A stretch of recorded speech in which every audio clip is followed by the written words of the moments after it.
Hello दोस्तों, कैसे आप सब। उम्मीद करता हूँ खैरियत से होंगे। मैं एम अली आप सभी का Haidari study point YouTube channel पे खैर मकदम करता हूँ। सीटेट दिसंबर सन 2024 के सिलेबस के मुताबिक लगातार क्लासेस आप लोगों को दस्तयाब कराई जा रही हैं। साथ ही साथ प्रैक्टिस सेट भी हल किए जा रहे हैं। आज हम प्रैक्टिस सेट नंबर 5 को हल करेंगे। इसमें हम कुछ अहम सवालात को हल करेंगे। उर्दू के साथ हिंदी और अंग्रेज़ी में भी हम एक्सप्लेनेशन करेंगे। पहले सवाल में हमसे क्या पूछा जा रहा है कि एक जामे क्लासरूम में यानी कि इंक्लूसिव क्लासरूम में समावेशी कक्षा में क्या होता है। उर्दू में ऑप्शन पढ़ते हैं। पहला ऑप्शन है कि खुसूसी बच्चे हमेशा अपने निसाब पर काम करते हैं, यानी कि जो उनका करिकुलम होता है स्पेशल चिल्ड्रेन का वो उस पर ही काम करते हैं। या फिर तमाम बच्चों को क्लासरूम की सरगर्मियों तक रसाई हासिल होती है। Every child has access to activities of classroom. हर बच्चे को क्लासरूम की एक्टिविटीज़ को एक्सेस करने की और उसमें पार्टिसिपेट करने का मौका मिलता है। या फिर खुसूसी बच्चों को जो स्पेशल चिल्ड्रेन होते हैं उनको ज़रूरतमंद और मोहताज समझा जाता है। या फिर तमाम बच्चे एक ही निसाब की पैरवी करते हैं, सबके लिए सेम करिकुलम होता है और तमाम सीखने वालों के लिए, सभी लर्नर्स के लिए इक्वल टीचिंग मेथड्स यूज़ किए जाते हैं। तो क्या जामे क्लासरूम में सबके लिए इक्वल टीचिंग मेथड होता है? जी नहीं, इसमें तो हर किस्म के बच्चे होते हैं, तो सबके लिए आप इक्वल टीचिंग मेथड का इस्तेमाल नहीं कर सकते। न ही खुसूसी बच्चों के लिए उनको अपने निसाब पे काम करने के लिए देंगे, न ही खुसूसी बच्चों को, स्पेशल चाइल्ड को आप ज़रूरतमंद और मोहताज समझेंगे, बल्कि एक समावेशी कक्षा में हर एक बच्चे को कक्षा की गतिविधियों तक अपने आप को एक्सेस करने की और उन गतिविधियों में अपने आप को सम्मिलित करने की उसे छूट होती है। तो एक जामे क्लासरूम तमाम बच्चों को क्लासरूम की सरगर्मियों में रसाई करता है और उनमें शामिल करता है। तो दूसरा वाला ऑप्शन हमारा करेक्ट होगा। यहाँ पे अंग्रेज़ी में और हिंदी में सेम सवाल दिया हुआ है। ये PDF हम टेलीग्राम पे आपको दस्तयाब करा देंगे। एक बार इसको भी पढ़ेंगे तो आपको और ज़्यादा चीज़ें क्लियर होंगी। दूसरे सवाल में क्या पूछा जा रहा है? तनकीदी सोच के सवालात पूछने का बुनियादी मकसद क्या है? What is the primary purpose of asking critical thinking question? आलोचनात्मक चिंतन वाले प्रश्न पूछने का उद्देश्य क्या है?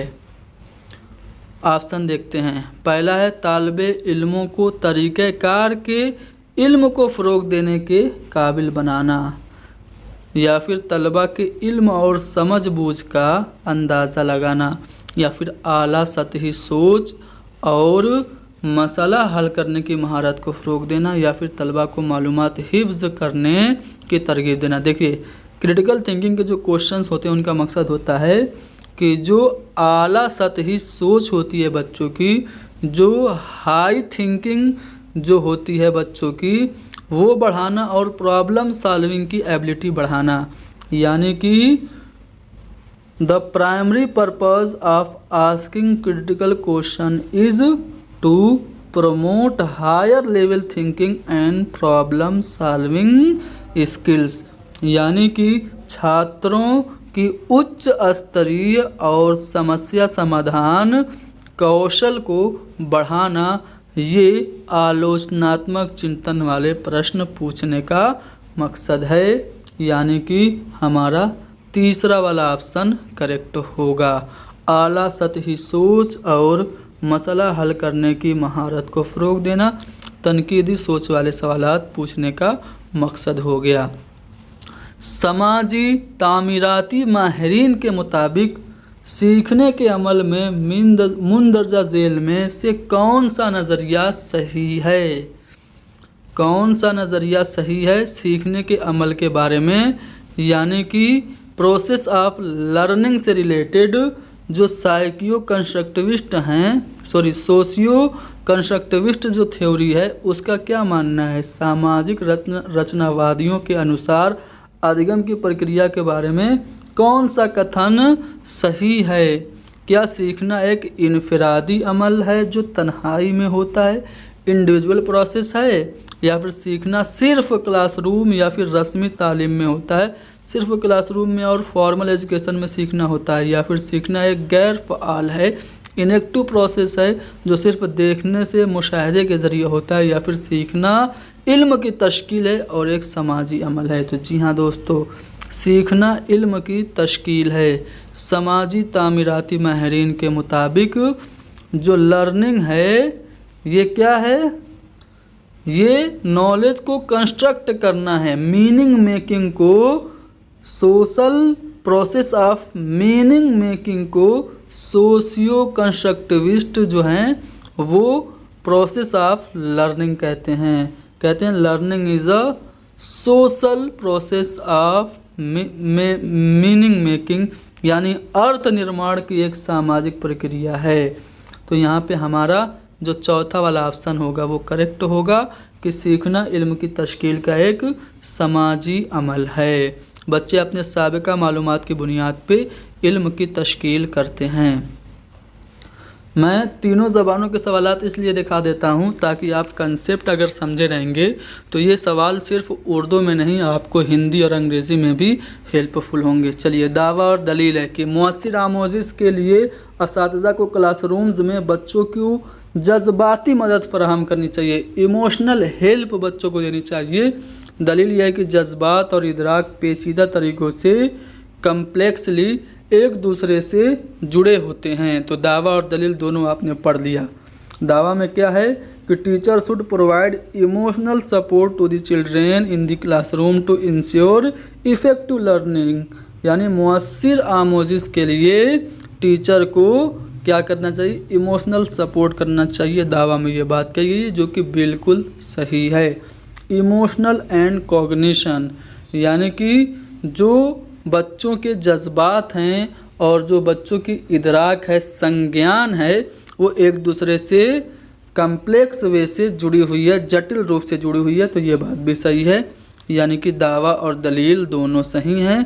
दावा और दलील दोनों सही हैं और साथ ही साथ ए जो है R is the correct explanation of A, यानी कि जो पहला वाला है, दूसरा वाला जो है वो पहले वाले का करेक्ट एक्सप्लेनेशन भी है। यानी कि सिंपली आपसे ये कहा जाए कि ए और बी दोनों सही हैं तो पहला वाला ऑप्शन हमारा करेक्ट होगा। लेओ वाइगोस्की के मुताबिक बच्चे अपने ख़यालात को किसके ज़रिए मुनज़्ज़म करते हैं? जब बच्चे खुद से बातचीत कर रहे होते हैं तो इसे वाइगोस्की प्राइवेट स्पीच कहते हैं, और प्राइवेट स्पीच से बच्चे अपनी थिंकिंग को रेगुलेट कर रहे होते हैं, अपने विचारों को सुसंगठित कर रहे होते हैं, अपने ख़यालात को मुनज़्ज़म कर रहे होते हैं। तो लेओ वाइगोस्की के मुताबिक अब बच्चे अपने ख़यालात को किसके ज़रिए, प्राइवेट स्पीच के ज़रिए, निजी तकरीर के इस्तेमाल से मुनज़्ज़म करते हैं। इस तरह का एक और सवाल आएगा। अगला सवाल फिर से दावा और दलील वाला है, देखते हैं। दावा में पूछा जा रहा है कि मुतनव्वे सकाफ़ती पस मंज़र के बच्चे, यानी विभिन्न रूप से जो सांस्कृतिक तौर से पिछड़े हुए बच्चे होते हैं, वैसे बच्चों की ज़रूरियात को पूरा करने के लिए क्लासरूम की तदरीस को सकाफ़ती तौर पर जवाबदेह होना चाहिए, कल्चरली रिस्पॉन्सिबल होनी चाहिए क्लासरूम। जो बच्चे अलग अलग बैकग्राउंड के होते हैं उनकी ज़रूरत को पूरा करने के लिए, ये दावा में बात कही गई है जो कि बिल्कुल करेक्ट है। दलील है कि क्लासरूम में मसावात को सिर्फ मेयारी निसाब से, स्टैंडर्डाइज्ड करिकुलम से ही हम बना सकते हैं यकीनी, ये बात गलत हो जाएगी। तो दावा तो सही है, दावा सही है लेकिन दलील गलत है। तीसरा वाला ऑप्शन हमारा करेक्ट होगा। चलिए फिर से सवाल नंबर 7 में क्या पूछा जा रहा है कि असातिज़ा को क्लासरूम में हिदायत देने के बजाय, इंस्ट्रक्शन देने के बजाय, निर्देश देने के बजाय सवालात पूछने और बच्चों की हौसला अफजाई करने पर तवज्जो देनी चाहिए। यानी कि teacher should focus on asking question in classroom and encouraging children also to ask question rather than giving instruction, यानी कि टीचर को इंस्ट्रक्शन देने के बजाय बच्चों से सवालात पूछने पर क्या करना चाहिए, मोटिवेट करना चाहिए, हौसला अफजाई करना चाहिए। दावा में ये बात कही गई है जो कि बिल्कुल करेक्ट है। दलील है कि तिफ्ल मरकूज़ पेडागोजी का मतलब है बच्चों की आवाज़ को मौका दें और उनकी शिरकत को यकीनी बनाएं। यानी जो बाल केंद्रित शिक्षा होती है उसमें बच्चों को आज़ादी होती है। Child centred pedagogy means giving opportunity to children's voice and ensuring their participation. यानी ये बात भी सही हो गई कि चाइल्ड सेंटर जो होता है उसमें बच्चों को आज़ादी होती है, बच्चे अपने मनपसंद के मुताबिक चीज़ों को पढ़ सकते हैं। तो इसलिए दावा और दलील दोनों सही हो गई, पहला वाला ऑप्शन करेक्ट होगा। 3 बयान हैं, तीनों को पढ़ते हैं फिर बताते हैं कौन कौन से बयान सही हैं। पहला है कि अंदाज़े कद्र का मकसद बच्चों की हिमाजहत ओवरऑल डेवलपमेंट को मुसलसल रफ्तार देना है। इवेल्युएशन के ज़रिए, मूल्यांकन के ज़रिए हम बच्चों की बहुमुखी जो विकास होता है उसको हम रफ्तार देते हैं। तो ये बात पहले वाले में करेक्ट है। अंदाज़े कद्र को तदरीसी या आमोज़ी अमल का हिस्सा होना चाहिए। जब आप इवेल्युएशन करें तो अलग से ना करें बल्कि टीचिंग लर्निंग प्रोसेस के दौरान ही कर दें। शिक्षण अधिगम प्रक्रिया का अभिन्न अंग होना चाहिए मूल्यांकन। दूसरे वाले बयान में कहा जा रहा है, बिल्कुल सही बात है। तीसरा बयान कि अंदाज़े कद्र का मकसद मुआजना है, कंपैरिजन करना और एक दूसरे से तुलना करना, ये अंदाज़े कद्र का मकसद नहीं होता है। तो तीसरा बयान गलत हो गया। तो यानी कि पहला वाला ऑप्शन हमारा करेक्ट होगा कि बयान 1 और बयान 2 सही है। चलिए एक सवाल हमने आप लोगों से कराया था, ये क्वेश्चन नंबर 10 होगा, ठीक है। एक सवाल हमने आप लोगों को कराया था, जब बच्चे अपने ख्यालात को रेगुलेट कर रहे होते हैं तो उसको वाइगोस्की क्या नाम देते हैं। वही सवाल है कि एक 5 साला बच्ची है नजमा, अपने आप से ही पूछती है, अपने आप से बात कर रही है। क्या कर रही है, नीला टुकड़ा कहाँ है, नहीं ये नहीं, गहरे रंग का जो इस जूते को मुकम्मल करेगा। ये बच्ची अपने आप से बातचीत कर रही है। तो वाइगोस्की इस किस्म की बातचीत को क्या कहेंगे, निजी तकरीर कहेंगे, प्राइवेट स्पीच कहेंगे। पहला वाला ऑप्शन करेक्ट होगा। चलिए क्वेश्चन नंबर वो 9 था, ये 10 हो गया। क्लासरूम में आमोज़गारों की कारकर्दगी को बेहतर बनाने के लिए उस्ताद को क्या करना चाहिए। लर्नर्स की परफॉर्मेंस को इन्हेंस करने के लिए एक टीचर को सीखने वालों की गलतियों को उजागर करना चाहिए। आप बच्चों की गलतियों को उजागर करेंगे या फिर सीखने के लिए मेयारी ढांचा, स्टैंडर्डाइज्ड स्ट्रक्चर आप बच्चों को प्रोवाइड करेंगे, या फिर बातचीत के लिए मौजू हालात, मुनासिब हालात, उचित व्यवस्था और स्थिति आप पैदा करेंगे, या फिर बातचीत की मेयारी मिसाल देंगे। तो आमोज़गारों की कारकर्दगी को आप बेहतर बना सकते हैं जब उनको अप्रोप्रिएट सिचुएशन देंगे जहाँ पे वो बातचीत कर सकें, अपने ख्यालात का इजहार कर सकें। ऑप्शन सी करेक्ट होगा। ये अच्छा सवाल है, ध्यान से पढ़िए।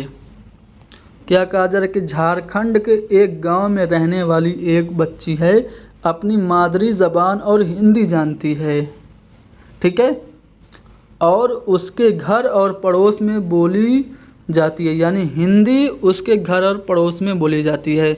स्कूल में वो अंग्रेज़ी सीखती है। मादरी ज़बान उसकी अलग है, हिंदी अलग है। हिंदी वो आसपास और घर में और पड़ोस में वो पड़ोस से वो सीखी है और स्कूल से उसने अंग्रेज़ी सीखा है। तो बताइए कौन सा बयान सही है। मादरी ज़बान और हिंदी ज़बान की हौसुलियाबी लैंग्वेज एक्विजिशन है। बिल्कुल, जब बच्चा अपने आप किसी ज़बान को सीखता है बिना कोशिश के, गैर शऊरी तौर से, अनकॉन्शियसली, बिना किसी उस्ताद की मदद से, तो वो आपकी एक्विजिशन होती है, हौसुलियाबी होती है, अर्जन होती है। अंग्रेज़ी ज़बान की आमोजिश में आएगी। अंग्रेज़ी चूँकि उस्ताद की मदद से स्कूल में सीखी है तो ये सेकेंड लैंग्वेज है, ये लर्निंग में आएगी, ठीक है। हिंदी ज़बान की आमोजिश में नहीं आएगी। क्यों? क्योंकि इसने हिंदी तो आस पड़ोस और घर से सीखी थी, ठीक है। तीनों ज़बानों की हौसुलियाबी ये भी नहीं होगी क्योंकि अंग्रेज़ी तो आमोजिश है। तो इसलिए अलिफ और बे ये दोनों दुरुस्त होंगे। अलिफ और बे पहले वाले ऑप्शन में दिया हुआ है जो कि हमारा सही जवाब होगा। आ रहा है समझ में? चलो इस क्वेश्चन का जवाब बताओ। एक टीचर अपनी क्लासरूम में मतन में मुश्तमिल कवायद और अल्फाज की वजाहत के लिए तलबा की घरेलू ज़बान या फिर मरकज़ी ज़बान का इस्तेमाल कर रही है। पैसेज में जो ग्रामर है और जो वर्ड है उसको एक्सप्लेन करने के लिए बच्चे की घर की ज़बान इस्तेमाल कर रही है और बाद में वो तर्जुमा में उनकी मदद करती है। तो यहाँ पे अंग्रेज़ी पढ़ाने के लिए वो कौन सा मेथड अपना रही है? तो सिंपल सी बात है, वो कवायद तर्जुमे का मेथड यानी ग्रामर ट्रांसलेशन मेथड का वो इस्तेमाल कर रही है। कौन सा नज़रिया माहिर लिसानियात नोम चॉम्स्की ने पेश किया था? बच्चों में ज़बान सीखने की सलाहियत पैदाइशी होती है। बच्चे तकलीद और कोमुक से यानी कि इमिटेशन से और रीइंफोर्समेंट के ज़रिए ज़बान सीखते हैं? जी नहीं। इब्तदाई सालों में चीज़ों से वाकफियत की कमी ज़बान की तरक्की को मुतासिर नहीं करती है। हर ज़बान मुख्तलिफ और इसके वसूल के अपने तरीके हैं। तो नोम चॉम्स्की ने जो अपना लैंग्वेज एक्विजिशन डिवाइस का कंसेप्ट दिया उसमें यही बताया कि बच्चों में ज़बान सीखने की सलाहियत पैदाइशी होती है। बच्चे पैदाइशी तौर पर ज़बान सीखते हैं। तो 15 सवाल हमने कर लिया। 15 सवाल पेडागोजी के आते हैं। पैसेज आसान आता है, पैसेज के लिए अलग से हम क्लासेस आप लोगों को दस्तयाब करा देंगे। क्लास को लाइक कीजिए, शेयर कीजिए, हैदरी स्टडी पॉइंट को सब्सक्राइब कीजिए। Thank you very much.